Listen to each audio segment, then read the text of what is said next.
it's Marina and Chris from the Pilates Company, and we thought we'd do this video and focus on the essential stretches for everyday life. These are really stretches that we should all be doing, regardless of how fit we are, because they really keep our whole body moving. And when we get to the lying down section, you can do these on a bed, because you don't particularly need a really firm surface to do them, so that should suit everyone also.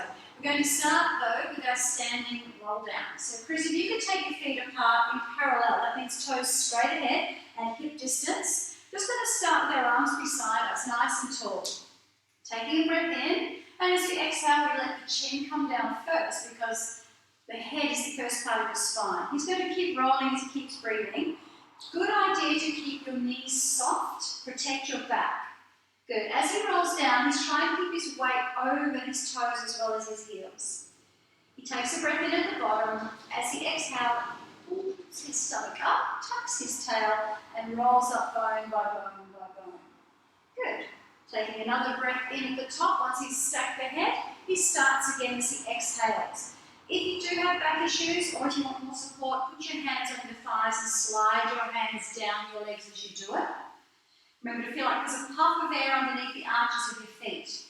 Take a breath in at the bottom. As you exhale, the first thing is the belly lifts, the tailbone tucks, and you stack your pelvis, then your waist, then your ribs, then your shoulders, finally your head. I'm going to let Chris go and do 2 more of those. So while he's doing that, some of you, if you want more support, you can do these against a wall. Bring your feet slightly forward, and then that way it gives you something to peel off and to peel back onto, okay? Use your hands carefully to push you away from the wall when you're ready. Chris, you've got 1 more. You can do anything from 4 to 8 of these, depending on how you're feeling. But usually we do about 5 or 6. And each time, I'm going to get you to actually do 1 more. Breathe in at the top.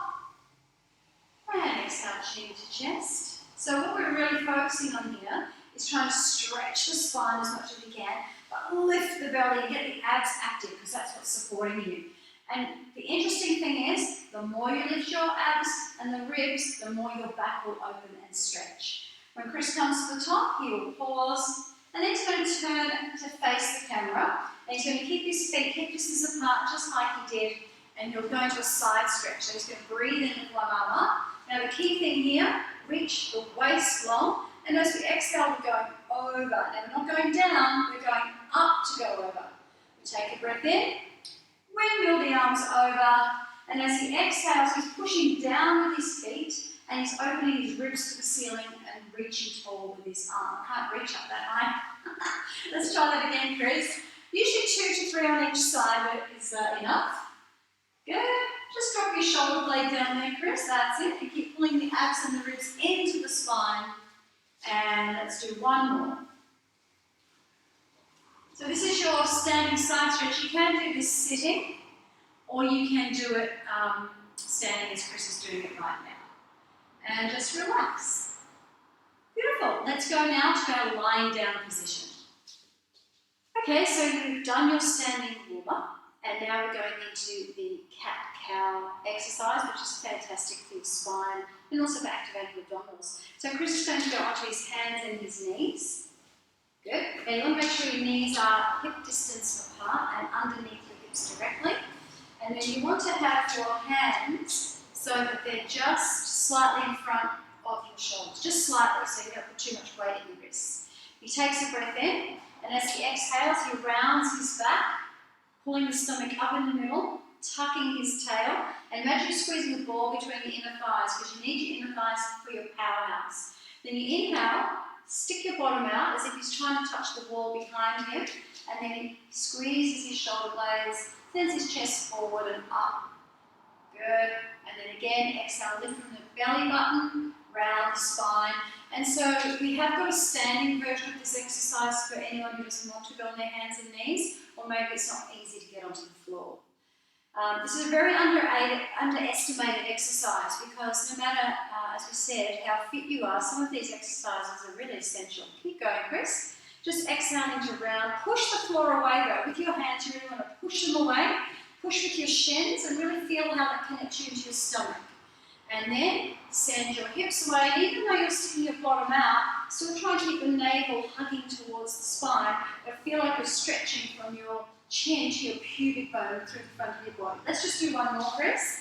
Exhale to round. Should have had my high heels on because I'm disappearing behind you. And then slowly stick your bottom out, open the chest. You can purr, you can meow if you like. It's up to you. We'll leave that optional. From this exercise, Chris is now going to lie on his back and we're going to what's called a supine spine twist. We're now moving into the supine spine twist, which is really just a fancy way of saying rolling from one hip to the other. If you normally use a cushion under your head at the studio or wherever you normally work out, it's a good idea to have one here now so you can really relax the neck. So you take your arms, if you're on the mat at home, take your arms out as wide as you can and would like to for support. Chris is on the bench, so he's keeping them beside him. He's going to roll his knees to one side. Now what he does is actually rolling onto one hip, but he's trying to rotate his ribs in the opposite direction, keeping his shoulder blades down, and then he pulls everything back to the centre. So as you inhale, you're rolling, so breathing in, rotate the ribs in the opposite direction, and then exhale, sink the belly button to spine, come back to centre. Inhale, take it over. Really great for your lower back, your waist and your ribs. Exhale, deep in the belly. Good. If you want to add the head to this, you can. Inhale, you look in the opposite direction to your knees. Exhale, deepen. And one more to the other side. So a beautiful exercise you can do, get up in the morning if you want to. For those who would like to challenge themselves a little bit more once you've done a few of these, you can take your legs to the tabletop position, which is floating your knees into the air. Toes a little higher than your knees, squeezing the legs together. And you do the same thing. You inhale over, but now instead of a stretch, this becomes a working exercise. So remember, we're focusing on the stretches for everyday living. But if you feel you want that little bit of extra oomph, you can go here. Just one more each side, Chris. Remember, rotate your ribs back to me. Keep pressing. Yeah, beautiful. Just like wringing out a dishcloth. You know, you really, bottom's going one way, top's going the other. From here, he'll bring his feet back down to earth and relax. Good. Keeping your hips mobile is a really important part of staying healthy and fit. So we're going into bringing your right knee into your chest. So you're going to bring it in. You can either hold on top of your shin like Chris is doing, or you can hold underneath if that's better for you. Yeah? And then this other leg, if it's available, slide it out, because what we can do here is focus on the leg you're holding. Really relax the front of your thigh and your hip joint, whilst you're trying to reach this leg away and push it down to open the front of the hip. And we'll hold it anything for up to 30 to 45 seconds if you can. Alright, we're just going to hold it a little while so Chris can show you what's going on. When you're ready to change over, the safest way to change is bring this knee back into your chest and switch over. Take hold, bring this foot down and slide it away. Now remember, you need to practice your social distancing when you're out and about. Chris and I are sharing the same household at the moment, so hopefully we're all good. Keep breathing and keep thinking, can I draw my navel deeper? Can I relax the front of my thigh and my hip a little more? But can I lengthen and open the front of the hip that's on the mat? So I would recommend, or we would recommend, 2 sets of this, right? Because the first time you're usually a little bit tight, the second time feels much better. And I'll show you one more little alteration you can make. So Chris, you can bring that other knee in first. Switch over. So the other alteration you can make to this exercise, instead of pulling it directly to your chest, which can be a little uncomfortable sometimes, a very small rotation, not much, and imagine you're now pulling it towards your armpit. Yep, so sometimes it's nice to do one of each, depending on what's going on in your body. How does that feel, Chris? Very good. Can you explain how it feels different for you, when you're talking about pulling into the chest as opposed to the armpit? It's a more comfortable stretch, pulling out to the side. Yeah, so for some of you that have a few hip issues, this might feel quite good. And then we'll swap over. Remember, a good 30 to 45 seconds each side is recommended for more benefit, but even holding it for a few breaths is still going to feel great and will still give you some benefits.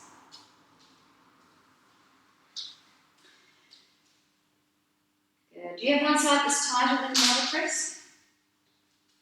My right side. The right side. So if you find that too, and one's really tight compared to the other, you can always do that one, we call it a 2-to-1 ratio.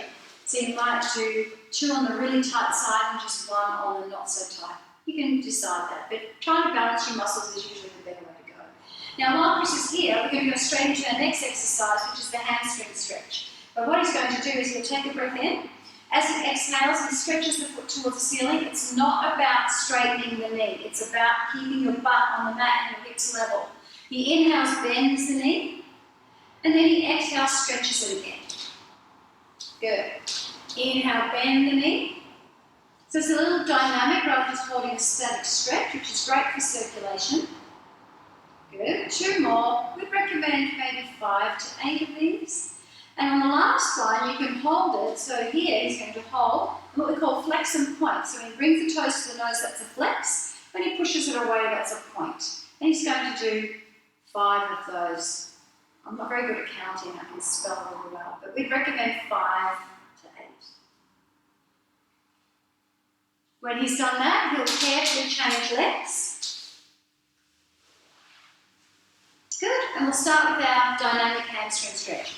You can, if you want to, if you need to have this knee bent, that's okay too, right? Because the main thing is to have your bottom, both sides, on the mat, really heavy. You don't want to be lifting your bottom off the mat. But if you can stretch this leg out, it's nice because it opens up the other hip we were just talking about. Good. So as I said, 5 to 8 is good, and then 5 to 8 flexing points. Don't be in a rush either. Take your time, save it. Most of us will have a little more time than we used to.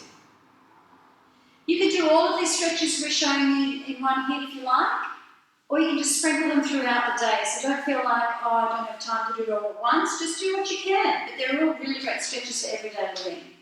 So from here, Chris, let's just do one more, which is the piriformis stretch.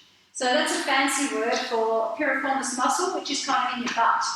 So he's going to take one leg, hook it over on your ankle, either just below your kneecap or above it, whichever way you're looking at it. This foot is flexed, so the toes are pulling up to the shin to protect the knee. Now, the arms down beside you to start with, right? Some people, this might be enough. For others, you might want to bring your hand to your knee, Chris, and just gently push that knee away. Yep, and you should be getting a stretch in this side of his butt that he's pushing against. For those who go, yeah, I can feel it, but I'm not getting very much, what you can do is take your hand in the little window between your legs and then grab onto the back of your thigh and try and pull this leg towards you as you push the knee away. That's good, and your knee's healthy. You can also take hold of the front of your shin. Which one do you prefer, Chris, on this side? The shin is more challenging. So the shin is more challenging in terms of you might need to be a little bit more flexible to get there. But all of these positions, depending on where you're at right now, will be great for the hip and the glute. This one, we really recommend you hold for a minimum of 30 to 45 seconds. And again, we recommend doing 2 sets. Do your first side, change it over. So Chris, you can go straight to whichever option you like if you wish. Just recapping before you those, nice, lovely. That's it. And then you can see Chris is consciously breathing, meaning that yes, we'll be breathing regardless, but he's actually consciously taking a breath in through his nose, warm filter the air, and he's breathing out through his mouth. You don't have to breathe out through your mouth, but that way it helps you engage your tummy a bit more. You still want your abs sinking down because that helps support your back. Now, it looks a little tight on this side. Yes. Yeah. Keep pushing that knee away. And what was happening is he was rolling a little bit over, so you're trying to keep your hips central in the middle. So just be aware of what's going on. Good. And again, a good 45 seconds if you can, and do 2 sets. He's just done 1, but we recommend you do it again on each side. So there you have it, some essential stretches for everyday living. How are you feeling, Chris? Feeling good. Yeah, do you really honestly feel like you're Feeling doing like well? I've had a stretch. Yeah, and it's really important to keep all these things going during this time. So whether you did just 1 or 2 of the stretches, whether you did it all, whether you sat and watched it, we hope you got something out of it, and we look forward to putting up some more videos that you can enjoy along the way. Stay well, stay safe.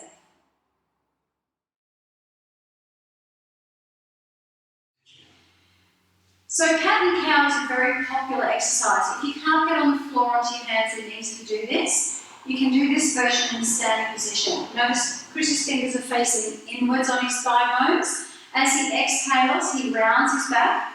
He pushes his hands into his thighs. You can let your hands change position if you need to. Otherwise, just keep them there. And then he inhales, bends his knees more, sticks his bottom out, like he's trying to touch the wall behind him. Squeeze his shoulder blades, chest goes forward and up. Just tuck your chin in a little bit. Chris, think more about moving your chest forward and up. And then exhale, tuck the chin and round your back, lifting the tummy up in the centre, tucking the tail. And then inhale, send your butt back, your chest forward. A little bit of squeeze, like you're trying to squeeze the muscles in between your shoulder blades. You can do a couple more.